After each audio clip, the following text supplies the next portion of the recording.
Tender seat solve गर्न लागेको हो। कस्ट एन्ड टेन्डर सिट एकदम इजी वेमा है, एकदम बुझ्ने गरी। अब यहाँ हुन्छ पहिला सुरु हामीले कस्ट सिट बनाउनु पर्यो।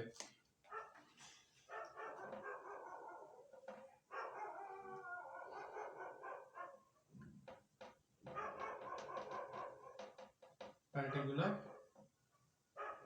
अमाउन्ट टोटल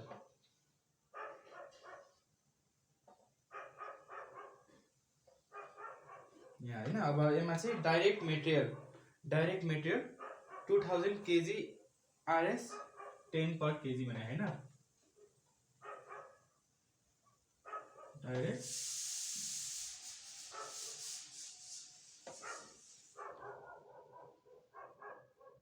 20,000 kg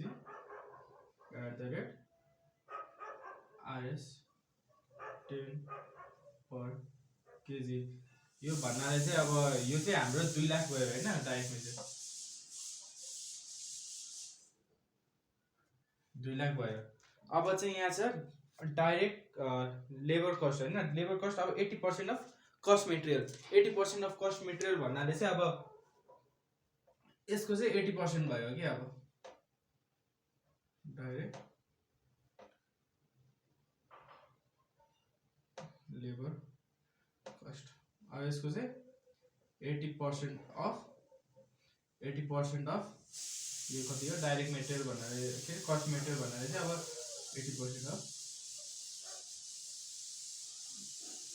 80% अफ यो पर्यो है 80%। अब यसको चाहिँ हुन्छ यसको 80% निकाल्दाखेरि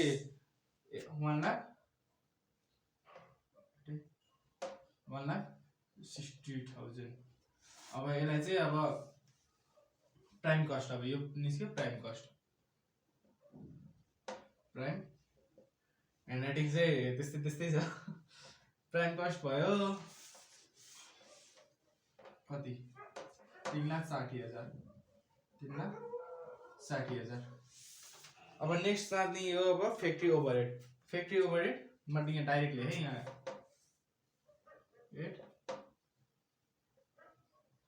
फ्याक्ट्री ओभरहेड।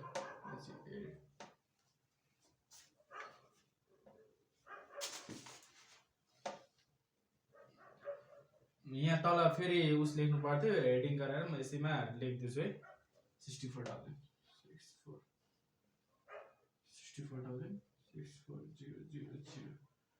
अब यो यिनीहरू दुईटालाई जोड्नाले चाहिँ अब फ्याक्ट्री कस्ट आउँछ। फ्याक्ट्री कस्ट और वर्क कस्ट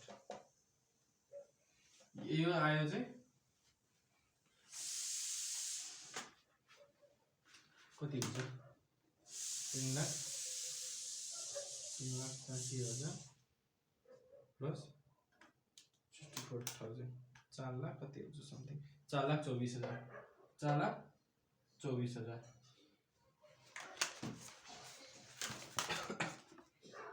अब अर्को छ अफिस एन्ड एडमिनिस्ट्रेटिभ।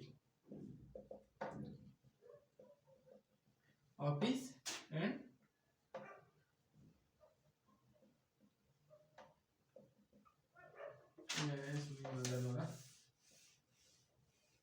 ओएस लेख्दै ओभरहेड बुझ्नु होला यहाँ। यो पनि छ अब हाम्रो यो चाहिँ कति दिएछ 42,000। अब यो फेरि यता पनि हेरौँ 42,400 है चाहिँ सरी 42,400। अब यसलाई पनि प्लस गर्दाखेरि चाहिँ हाम्रो कति ओके एन्सर हिमा 42,400 गर्दा चाहिँ 4,66,000 यो चाहिँ कस्ट अफ के टोटल कस्ट वा कस्ट अफ प्रोडक्सन पनि भनिन्छ है। कस्ट अफ प्रोडक्सन पनि भन्छ। यो चाहिँ अब हाम्रो कस्ट सिटको यति भयो हैन। अब टेन्डर सिट निकाल्नु पर्यो। टेन्डर सिट निकाल्न चाहिँ अब यसले भनेछ एस्टिमेट कस्ट मेटेरियल यो उस भयो हैन। पहिला सुरु चाहिँ हामीले अब फ्याक्ट्री ओभरहेड भन्यो हैन। फ्याक्ट्री ओभरहेडको अब त्यसको पर्सेन्टेज निकाल्नु पर्यो टेन्डर सिटमा ल्याइजानु। जस्तै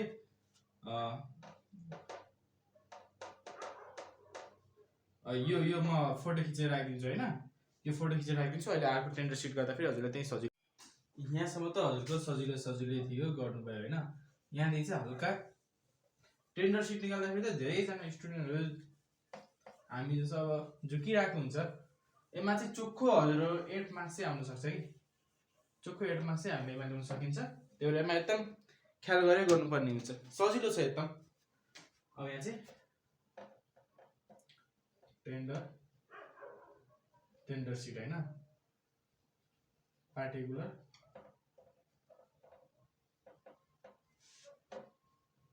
अमाउन्ट टोटल।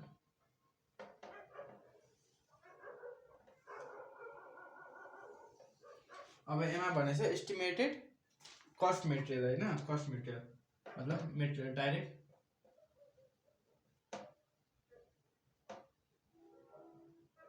डाइरेक्ट मेटेरियल कति दिएछ 30,000, डाइरेक्ट मेटेरियल दियो 30,000। अब यसमा डाइरेक्ट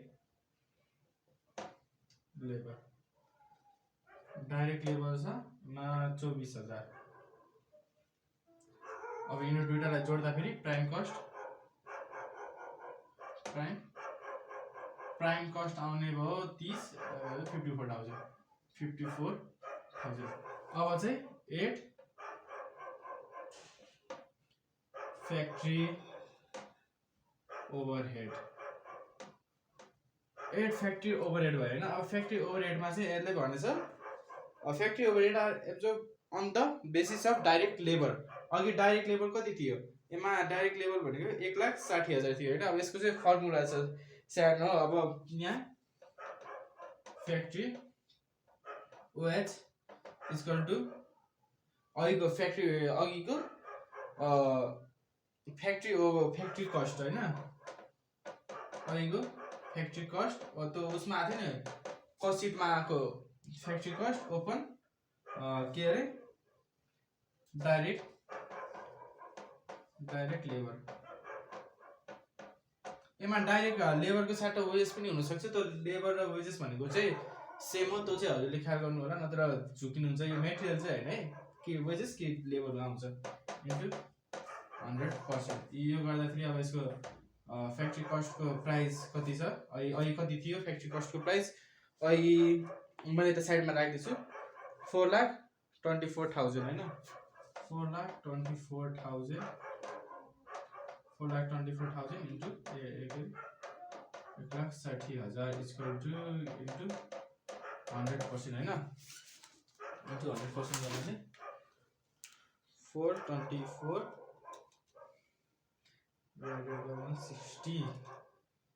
160 इन्टु 100 गर्नाले वेट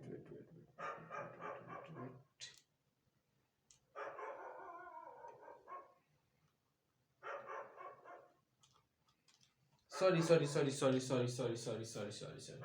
यहाँ चाहिँ यो होइन है, अघि फ्याक्ट्रीको कस्ट चाहिँ चढाउने है। म यहाँ कस्तो झुक्केछु कि त्यो फ्याक्ट्री कस्ट हाल्दैछु, फ्याक्ट्री ओभरहेड यसरी चाहिँ झुक्किनु होला हजुरहरू पनि। फ्याक्ट्री ओभरहेड अहिलेको कति थियो कस्ट सिटमा, अहिले कस्ट सिटमा फ्याक्ट्री ओभरहेड थियो कति थियो भनेपछि 64,000।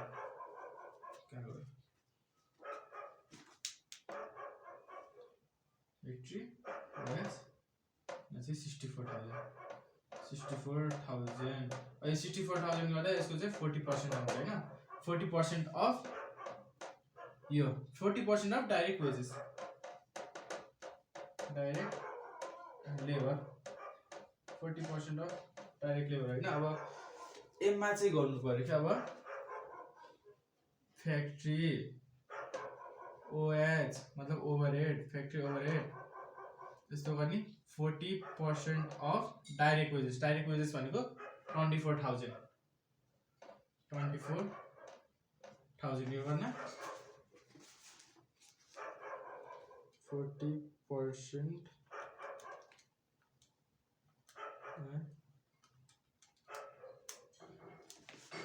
यसको चाहिँ 9600 अब यसलाई पनि 9600 यता लिएर जानु 5400 प्लस यो गर्दाखेरि 663,600 आउने भयो यो फ्याक्ट्री कस्ट यति आउने भयो फ्याक्ट्री कस्ट आउनु पर्यो अब यस्तै चाहिँ अब उसको पनि छ है अफिसको पनि यस्तै गरेर निकाल्नु पर्यो अफिस एन्ड एडमिनिस्ट्रेटिभ अनि अफिस ओभरहेड लेखे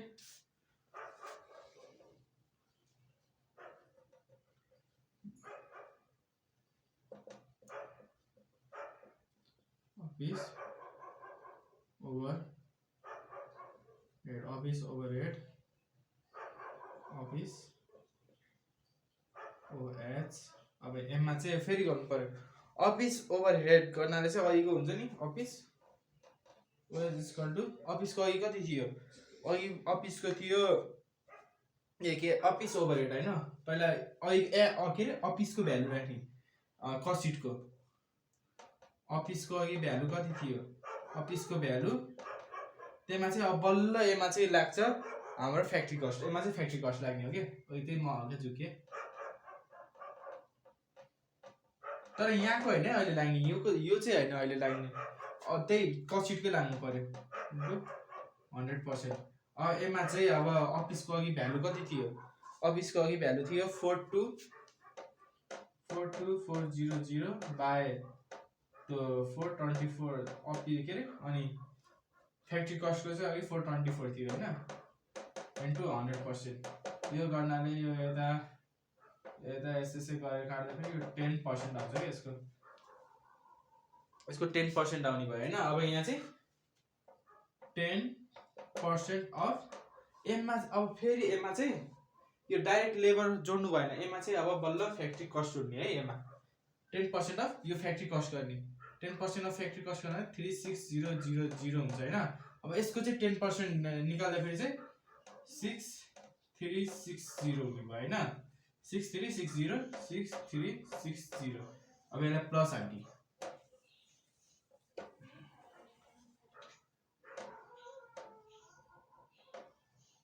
अब यसको हुन्छ टोटल कस्ट अफ प्रोडक्सन भन्यो भने टोटल कस्ट भन्यो नि भयो अब यसमा चाहिँ कति हुने भयो यसमा चाहिँ प्लस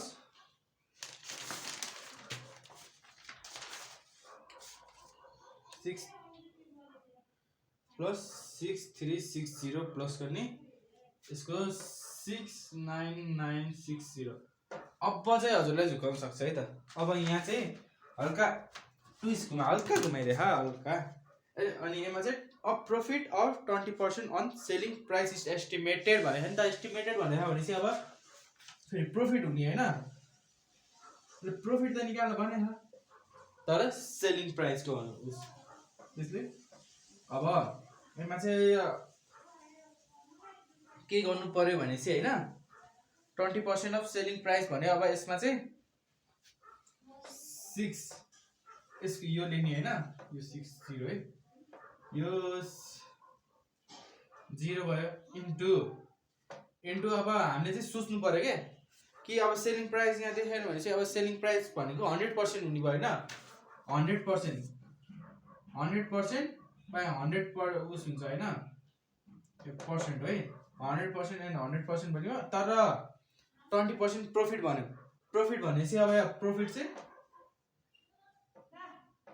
यसो गर्नु पर्ने भयो के माइनस प्रॉफिट कति भयो 20 माइनस गर्नु पर्यो भने चाहिँ यसको हुन्छ अब यसको चाहिँ गर्नु पर्यो अब यसको चाहिँ हाम्रो हुन्छ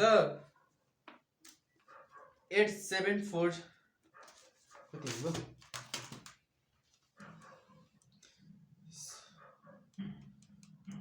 एमा चाहिँ अब कति थियो